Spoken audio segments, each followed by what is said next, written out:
name is Kevin Scott. I am the head of engineering at LinkedIn. I am here today to share some stories about metamorphosis, which is the dictionary definition of metamorphosis is a change in form of nature of something from one thing into a completely different thing. And in a certain sense, this is what we're all looking to do. Like we start companies, we want them to be changed into successful companies.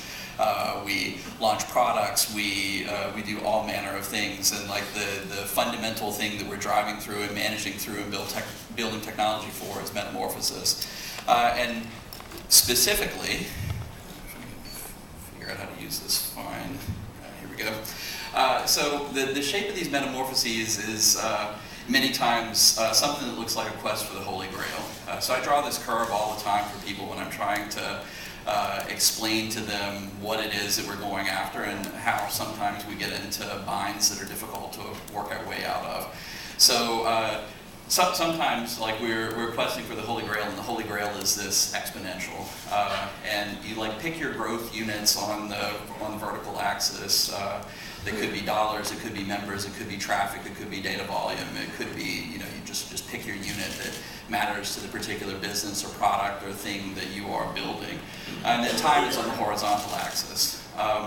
And it may be that you're looking for this exponential in the context of a startup. You founded a brand new business. It may be that you're launching or attempting to build a very complicated new product.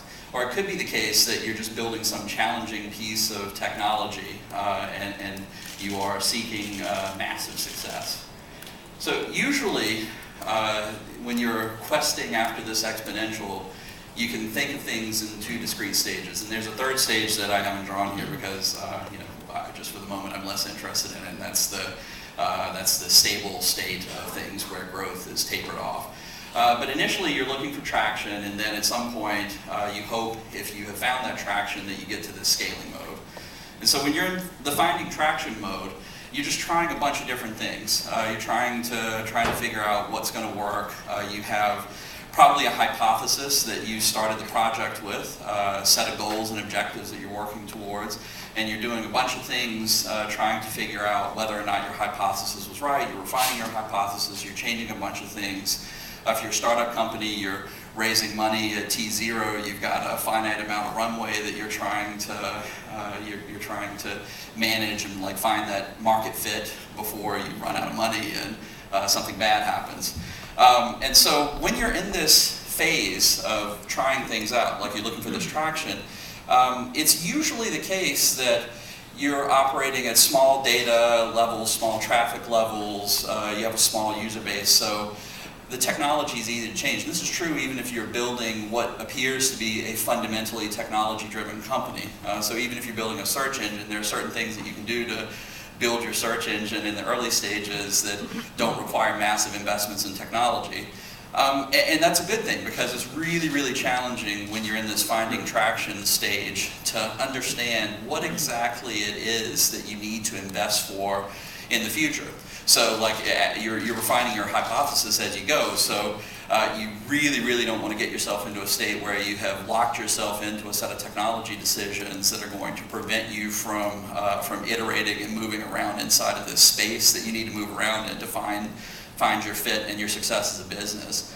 And like focusing too much on building out your infrastructure and your technology early can kill you, just because you're sort of wasting time building infrastructure that you may or may not need right now, when really what you need to be doing is iterating on your product. So the interesting thing that happens is, like, once you're at the end of this traction finding stage of the curve, you've done a good job, you're successful, you found your market fit, and all of a sudden you're at the knee of this exponential curve. And you find yourself many, many times wondering, what the hell have I done? You are you're now officially growing really, really fast, and you have to move very quickly to put all of your infrastructure and process and everything in place so that you can handle all of this growth. And what you've probably done while you're looking for your market fit is, you've wound up with an architecture that looks something like this. This is the Royal Ontario Museum.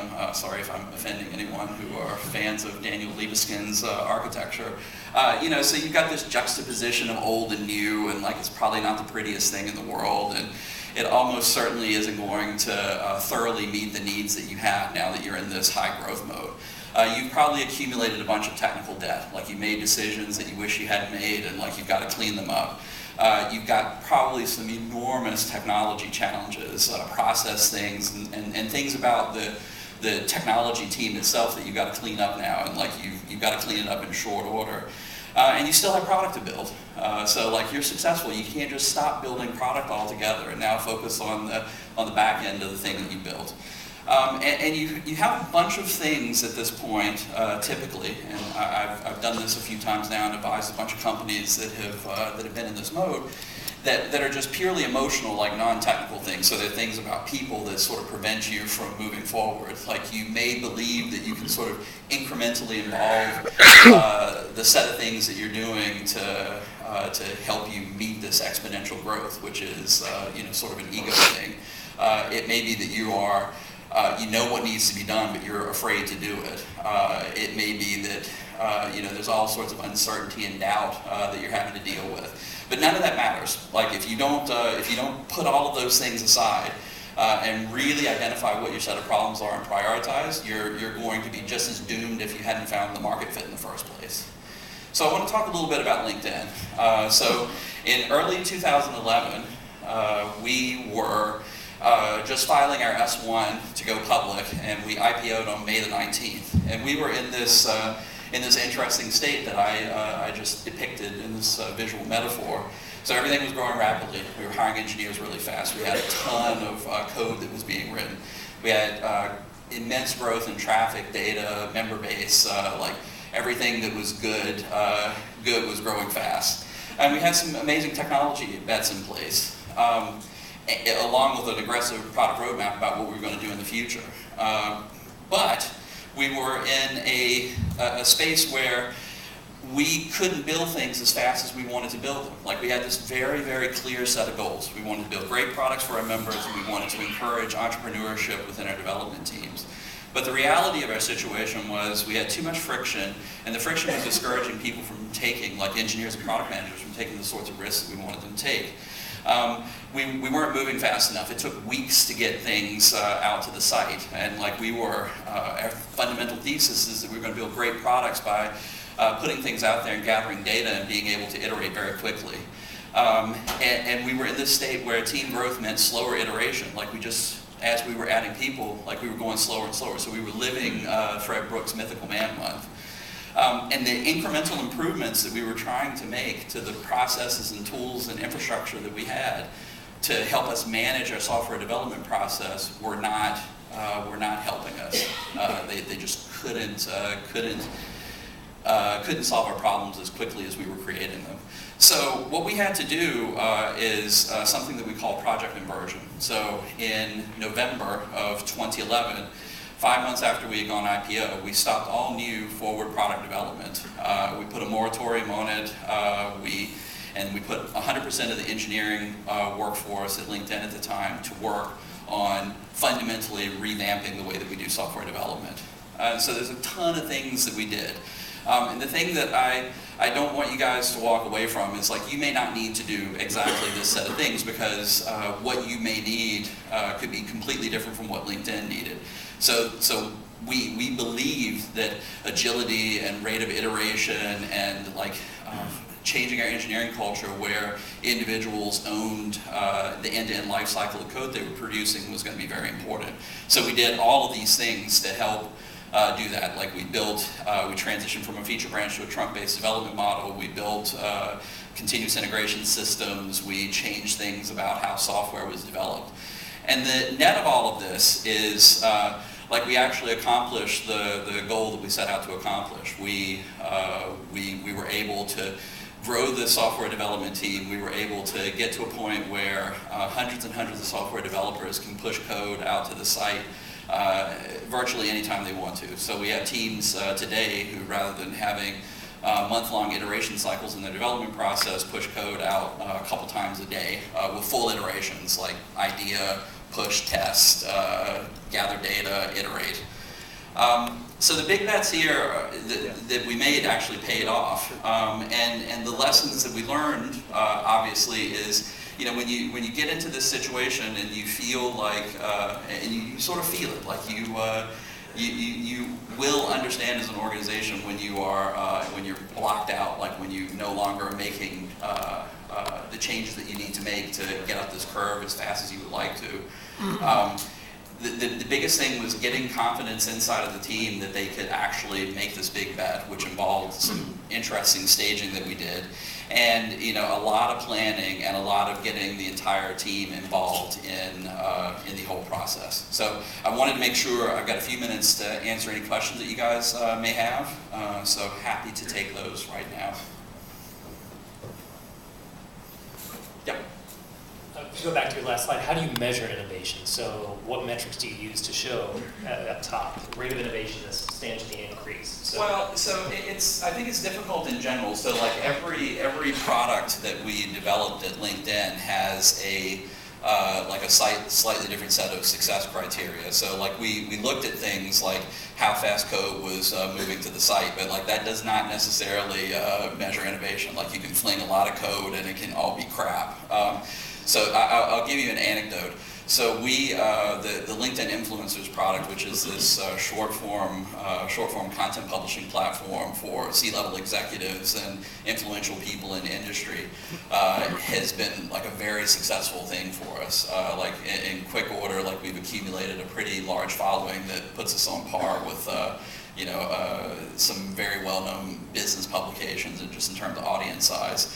That whole project took 6 months from 6 weeks, from idea to actual delivery and starting to get traction, simply because we had done this set of things.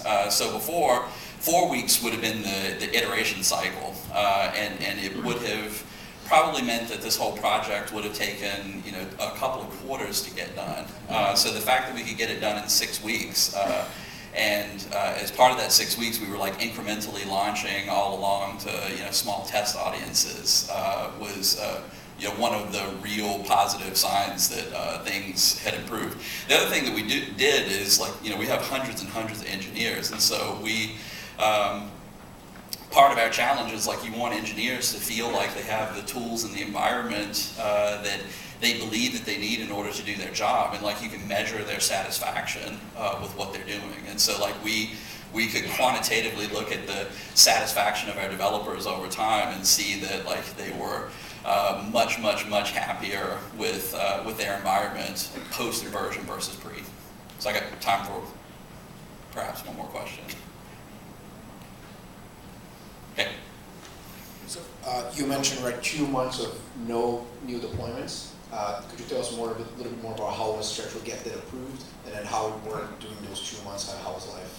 Well, so part of getting something like that approved, I mean, so one, it was easy. I'm head of engineering. I can decide what the engineers get to do. But it does require a huge amount of trust on behalf of you know, our board of directors and the CEO and the product managers in the company to believe that that's a bet worth taking. The good thing is we had been so transparent and so analytical about the problems that we had that everybody could clearly see that this was something that we needed to do. So like you had all of the constituent pieces in the company. So from the board down to, you know, product managers managing a particular feature saying, like, I can't get my stuff done fast enough.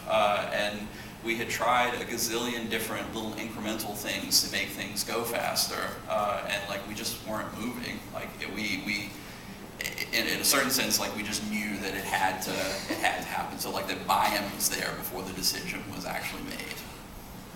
Thank you, Kevin. Thank you.